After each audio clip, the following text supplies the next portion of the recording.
संभाजीनगरमध्ये सततच्या पावसामुळे पिकांचं मोठं नुकसान झालंय। पाण्यामुळे पिकं आता पिवळी पडू लागली आहेत। कापूस भिजू लागलेला आहे। सोयाबीनला कोंब फुटलेत। शेतकरी मोठ्या संकटात आहे।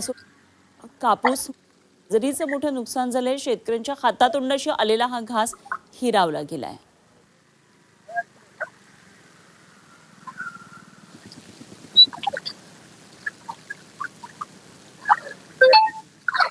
तर सिल्लोड तालुक्यात सुद्धा असाच मुसळधार पाऊस झाला। छत्रपती संभाजीनगर मधल्या सिल्लोड तालुक्यात अजिंठा लेणी परिसरामध्ये धबधबे ओसंडून वाहू लागलेले आहेत आणि पावसामुळे नदी नाल्यांना पूर आलाय। शेतकऱ्यांचं मोठं आर्थिक नुकसान आहे, कारण पिकं पूर्णपणे या पावसामध्ये गेलेली आहेत। तरी अजिंठा लेणी परिसरामध्ये निसर्गरम्य असं धबधब्याचं सौंदर्य पाहण्यासाठी पर्यटकांची इकडे गर्दी वाढली आहे। पर्यटकांसाठी हा धबधबा आकर्षणाचा एक केंद्रबिंदू आहे। लेणी परिसरामध्ये पुन्हा एकदा पर्यटकांमुळे आता हा सगळा परिसर गजबजून गेला आहे।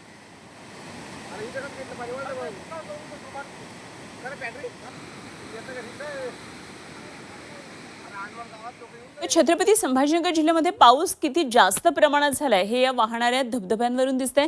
आणि जिल्ह्यातल्या कचनेर इथं धारेश्वर धबधबा जोरदार वाहू लागलाय। डोंगर माथ्यावरून अक्षरशः नद्या वाहतात असं चित्र सध्या दिसतंय।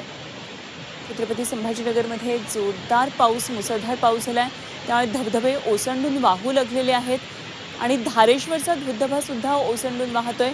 पर्यटकांची अशा ठिकाणी पावलं वळतात, मात्र शेती पिकांचं मोठ्या प्रमाणामध्ये नुकसान आहे। तर अशा प्रकारे वेगवेगळी ही दृश्य राज्यामध्ये सध्या मुसळधार पावसामुळे दिसून येतात।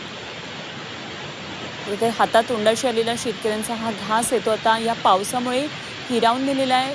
संपूर्ण जुलै महिन्यामध्ये झालेला पाऊस, त्यानंतर ऑगस्ट, सप्टेंबर अशा प्रकारे गेले 3 महिने सातत्यानं पाऊस सुरू आहे। कुठेतरी पाऊस थांबेल, विश्रांती घेईल आणि त्यानंतर पिकं जोम धरतील अशा प्रकारे आशा खरं तर शेतकऱ्यांना होती।